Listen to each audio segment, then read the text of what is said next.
Señor, Padre Celestial, Dios Todopoderoso, gracias por este día. Gracias, Dios, por todas las personas que están aquí. Gracias por tu palabra. Gracias por la iglesia, Señor. Gracias porque en este país podemos reunirnos, hablar, compartir tu palabra sin miedo a morir y sin restricciones, Señor. Confesamos delante de ti todos nuestros pecados, Señor, las veces que hemos pecado contra ti, pecado contra nuestros hermanos, nuestro prójimo. Te pido perdón por mis propios pecados, Señor, por las veces que he fallado. Y te pido, Señor, que en este momento seas tú hablándonos. Que no sea yo, que no sea el enfoque nada que ver conmigo, ni con el que está al lado, sino que seas tú, Señor, el que esté hablando, el que sea glorificado siempre. Y que tu palabra nos transforme, nos cause convicción y que salgamos de esta iglesia, Señor, con un anhelo de dirigir nuestras familias en adoración familiar, de enseñar la palabra y de amarte cada día más a ti e inculcar ese amor y esa fe en los demás, Señor. Sea por nuestros hijos, o sea por la evangelización, o nuestros compañeros de trabajo, lo que sea, Señor, que seas tú exaltado en nuestras vidas para siempre. En el nombre de Jesús, amén. Listo, para mí es un placer, privilegio, me causa mucha felicidad verles a todos acá. Y me causa mucha felicidad este tema igual, porque para mí la adoración familiar, si no conocen ese término, ahorita lo vamos a explicar, cambió mi vida, cambió la forma que veo mi vida cristiana, la familia, el miedo de los hijos, y cambió nuestro estilo de vida igual con Sara. Y por eso quería dar este estudio, porque muchas veces es un tema que se deja a un lado. Así que el esquema de este estudio vamos a hacer hablar sobre la adoración familiar. Vamos a intentar tener una sección de preguntas y respuestas, si es que hay preguntas, y voy a intentar responder de la mejor manera, si Dios lo permite. Y luego vamos a tener una introducción a las herramientas de estudio y cómo utilizarlas. Así que primero la adoración familiar y cuáles son los puntos que vamos a tocar. El primer punto es ¿qué es la adoración familiar? El segundo, la historia de la adoración familiar. El tercero es el concepto bíblico, los mandatos de Dios y sus beneficios. Y la cuarta, si tenemos tiempo, es cómo hacer adoración familiar. Así que si tienen sus Biblias, por favor abran. Vamos a ver algunos versículos, pero si pueden poner su dedo en Deuteronomio, en Josué y en Timoteo, que van a ser los pasajes que más vamos a tocar. ¿Qué es la adoración familiar? Adoración familiar, como su nombre explícitamente explica, es la devoción y adoración de Dios con nuestras familias, liderada principalmente por la cabeza de familia o en casos de especial providencia, sea madre soltera, sea que los papás fallecieron y los abuelitos tuvieron que cuidar a los niños, o un tío o un amigo. Sabemos que Dios obra de maneras que nosotros no podemos entender, pero igual en estos casos, los adultos responsables deben liderar la adoración familiar.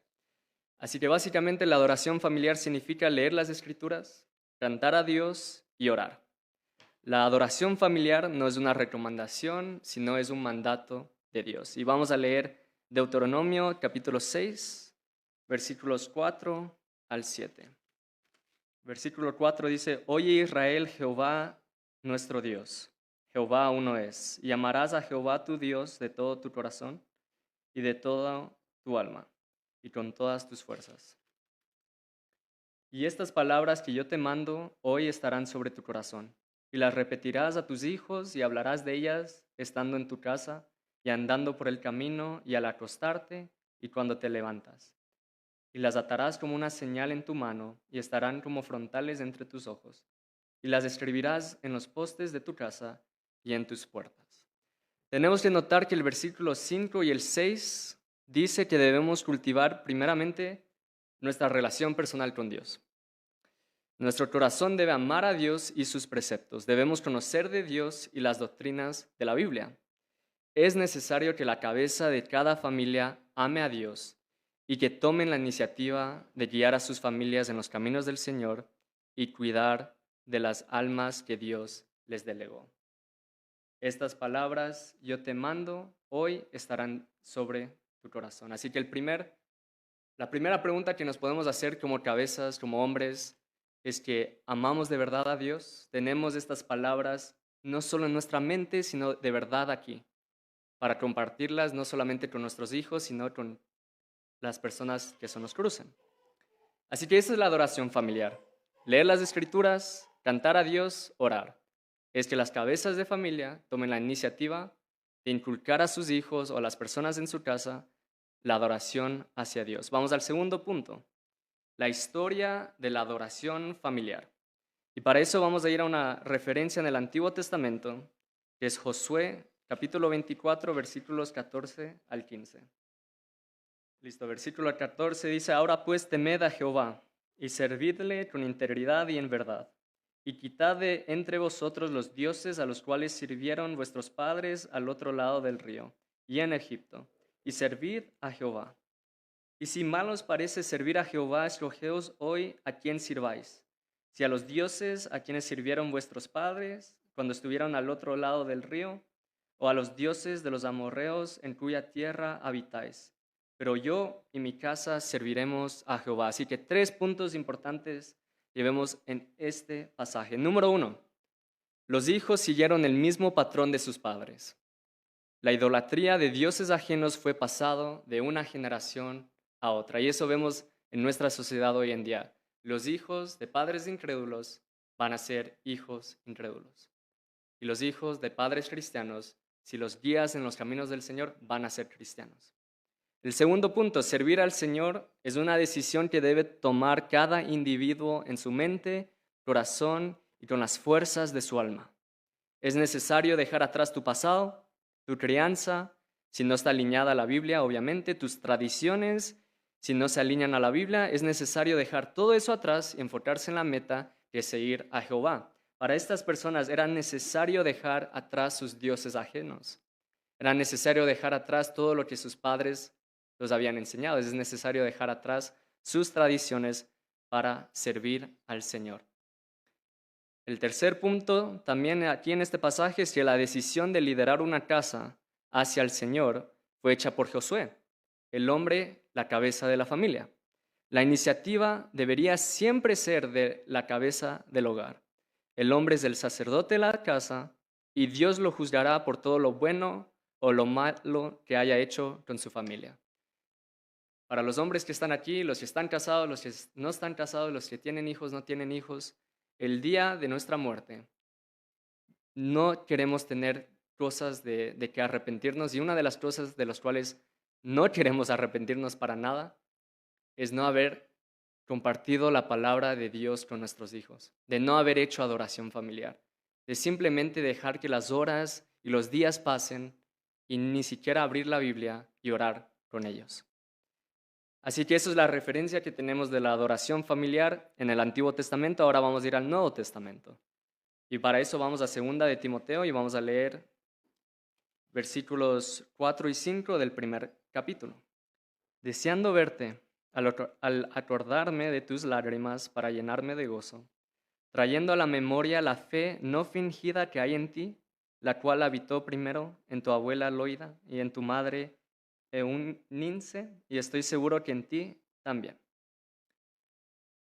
Como veíamos antes, no hay excusas para no liderar la adoración familiar. Aquí vemos la historia de una abuela y de una mamá que guiaron a Timoteo en los caminos del Señor.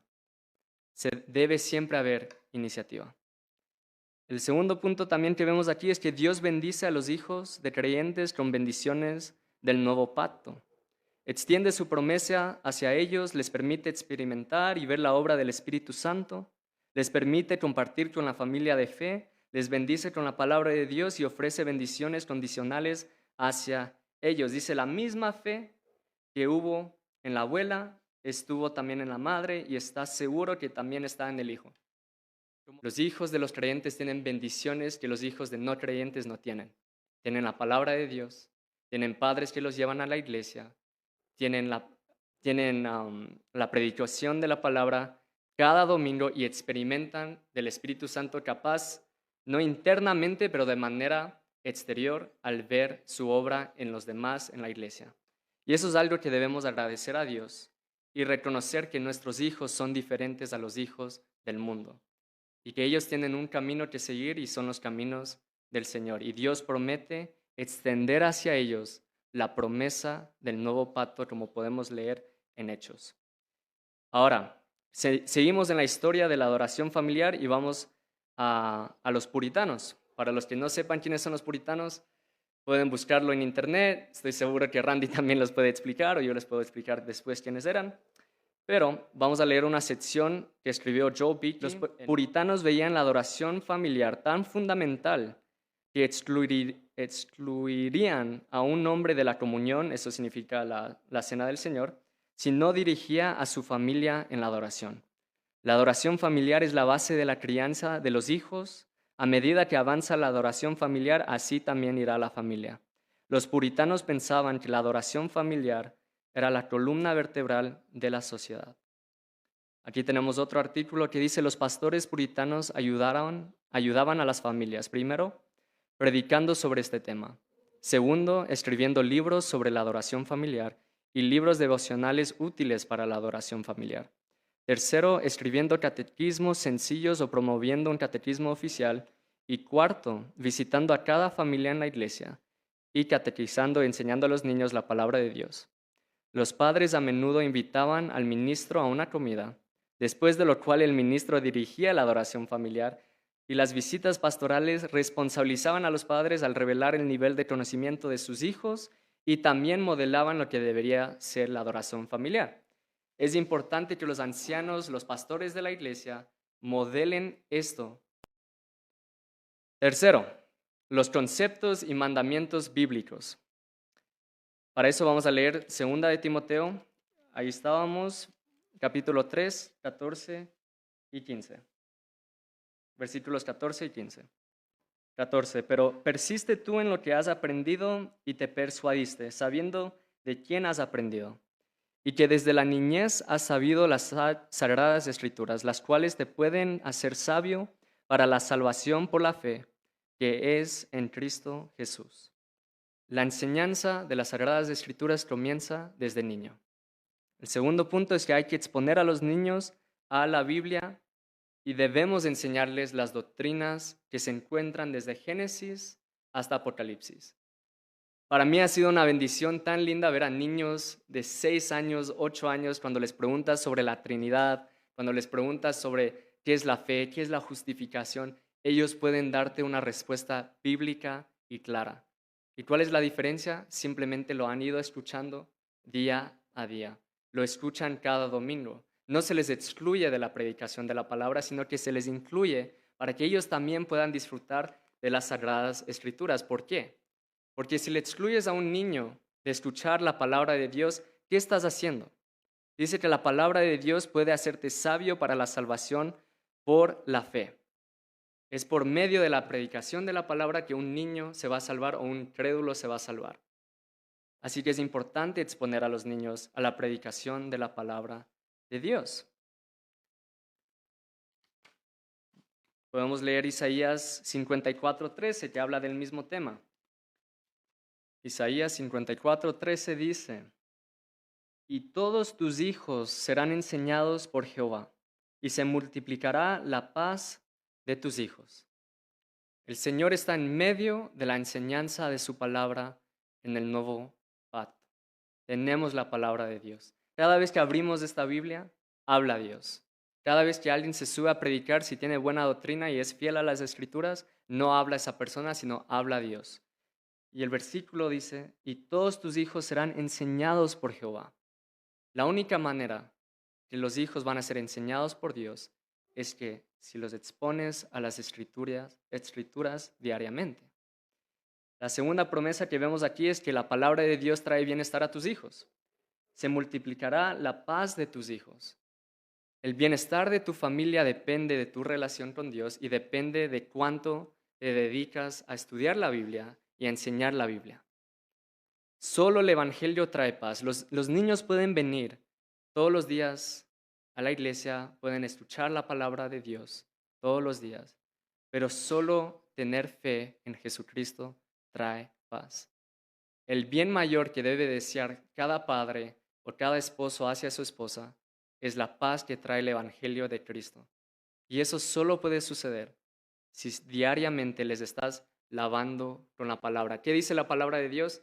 ¿Cómo debes tratar a tu esposa? Pues la estás purificando, santificando, lavando con la palabra. Y lo mismo debe ser con nuestros hijos. Debemos lavarlos con la palabra, exponerlos a la palabra de Dios. Y vamos al último versículo. Nos fuimos por toda la Biblia y la razón que nos vamos por toda la Biblia es porque toda la Biblia habla de este tema. Proverbios capítulo 22, versículo 6 dice, instruye al niño en su camino y cuando fuere viejo no se apartará de él. Esto significa que nuestros hijos son distintos a los hijos de los incrédulos. Nuestros hijos reciben bendiciones del pacto solo por nacer de papás cristianos y tienen un camino que seguir ya establecido para ellos, que son los caminos del Señor. ¿Y de quién es la responsabilidad de iniciarlos en ese camino? Sus padres. Así que cuando entendemos el contexto, cuando vemos instruye al niño en su camino y cuando fuere viejo no se apartará de él, debemos entender que hay que instruirlos en el camino del Señor, porque ellos nacieron en una familia cristiana y Dios no los puso en una familia cristiana sin un propósito. O sea, fue decisión de Dios darte los hijos que tú tienes, con la responsabilidad de que tú los debes guiar en el Señor y con las promesas de que si haces un buen trabajo en esto, vas a cosechar el fruto de tu trabajo. Segundo, existe una condición y una consecuencia.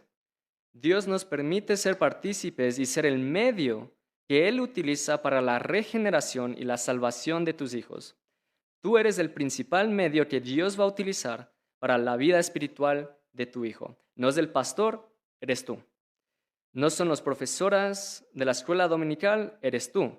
Y si esta responsabilidad se descuida, el alma de tu hijo queda descuidado y eso es peligroso. A veces es muy fácil dar a los hijos, simplemente mandarlos a escuelas cristianas o peor, a veces a escuelas públicas donde les van a enseñar cualquier cosa y descuidar el alma de nuestros hijos. Se me hace que sería lo obvio tomarte el tiempo, así como los profesores de escuelas públicas se toman 8 horas diarias para indoctrinar a tus hijos y nosotros ni siquiera les enseñamos la palabra de Dios 5 minutos al día. Hay mucho que trabajar en esa área. Tercer punto, los niños son más moldeables cuando son pequeños y es nuestra responsabilidad indoctrinarlos y si no lo hacemos nosotros, lo hará el mundo y debemos dejar firmes los cimientos de la fe para que ellos puedan afrontar el mundo. A los cristianos les dicen, ustedes están adoctrinando a tus hijos, es verdad, sí lo estamos haciendo, porque si no lo hacemos nosotros, lo va a hacer el mundo. Y lo vemos en las escuelas públicas, lo vemos por las redes sociales, lo vemos en la televisión. Todo es doctrina. ¿Doctrina buena o doctrina mala que va en contra de Dios? Así que regresamos a ver, vimos qué es la adoración familiar, que es leer las escrituras, cantar a Dios y orar con tu familia. El segundo punto era la historia de la adoración familiar que vimos Josué. Vimos también los proverbios, vimos la familia de Timoteo y después el concepto bíblico, los mandatos de Dios y sus beneficios. Pero muchas veces nos podemos sentir abrumados con toda esta información. Y para animarles quiero leer el Salmo 127. 127 dice, si Jehová no edificare la casa, en vano trabajan los que la edifican. Si Jehová no guardare la ciudad, en vano vela la guardia. Por demás es que os levantáis de madrugada y vayáis tarde a reposar, y que comáis pan de dolores, pues que a su amado dará Dios el sueño. He aquí, herencia de Jehová son los hijos, cosa de estima el fruto del vientre. Como saetas en mano del valiente, así son los hijos habidos en la juventud. Bienaventurado el hombre que llena su aljaba de ellos. No será avergonzado cuando hablare con los enemigos en la puerta. Si Jehová no edificara la casa, en vano trabajan los que la edifican. ¿Cuánta dependencia debemos tener de Dios? ¿A quién le pertenece la salvación? Es a Dios. debemos orar. Podemos hacer la adoración familiar, podemos leerles la Biblia, pero sabemos que el que hace la obra es Dios y debemos estar siempre firmes en Él. Que si nosotros venimos a la iglesia, si hacemos todas estas cosas y si Dios no está con nosotros, en vano es. Por eso, ¿cuánto debemos depender de Dios, especialmente los hombres? ¿Cuánto debemos depender de Dios? ¿Cuánto tiempo pasamos en oración? ¿Cuánto tiempo oramos por nuestras esposas? ¿Cuánto tiempo oramos por nuestros hijos? ¿Cuánto tiempo oramos por los que están en el vientre aún? ¿Cuántas veces les servimos? Hay mucho que hacer en la vida cristiana y es cansado. Ser esposo es cansado, ser soltero es cansado. Ser cristiano siempre va a ser cansado. Pero Dios es nuestra fuerza y sin Él no podemos hacer nada. Debemos depender siempre de Él y tomar responsabilidad por nuestras acciones, tomar responsabilidad de aquello que Dios nos ha encargado. Sean hijos, sean esposas, sea tu iglesia, porque si eres soltero no tienes excusa, debes ministrar y debes servir también a las personas de tu comunidad y de tu familia. Los hijos son una herencia de Jehová. Si viéramos a los hijos como bendición, esta iglesia estaría llena de más hijos. ¿Cuánta influencia ha hecho el mundo en los cristianos? Que solo tengamos un hijo, que solo tengamos dos, por miedo. ¿Por qué tenemos miedo? Si Dios ama a nuestros hijos y Dios nos ama a nosotros y Dios les va a enseñar, como vimos en Isaías. Si abrimos las escrituras, Jehová les enseñará. Y dice, bienaventurado el hombre que llenó su aljaba de ellos. Entiendo que no puedes tener 10 hijos ni 14 hijos, pero no estés cerrado a las bendiciones de Dios. Si Dios viniera a ofrecerte cualquier otra bendición espiritual, estoy casi seguro que todos lo recibirían con gusto. Pero cuando Dios quiere ofrecerte la bendición de tener hijos, ¿por qué nos cerramos hacia ello? ¿Por qué como cristianos ponemos cada método, puerta para cerrar esa bendición? Porque decimos, Dios, yo sé más que tú y no quiero esa bendición porque yo no quiero, yo soy Dios básicamente, y yo decido sobre la vida. Los cristianos debemos pensar diferente. Son una bendición de Jehová. Debemos ver a los hijos de manera distinta y recordar que solo es por medio de nuestra propia relación con Dios, cultivar nuestra relación con Dios, que algo va a cambiar, que el mundo va a cambiar, que nuestras iglesias va a cambiar, que nuestra familia va a cambiar. Solo es por medio de la palabra de Dios y la oración intercesora, creo que es la palabra, que intercede por los demás, que intercede por nuestros hijos, que intercede por nuestros pastores, que intercede por nuestras esposas y los incrédulos. Eso va a cambiar el mundo. No es la política, no es nada más. Es un cristiano fiel a la palabra, arrodillado, orando y dependiendo 100% de Dios y obedeciendo su palabra. Así que esa es la adoración familiar.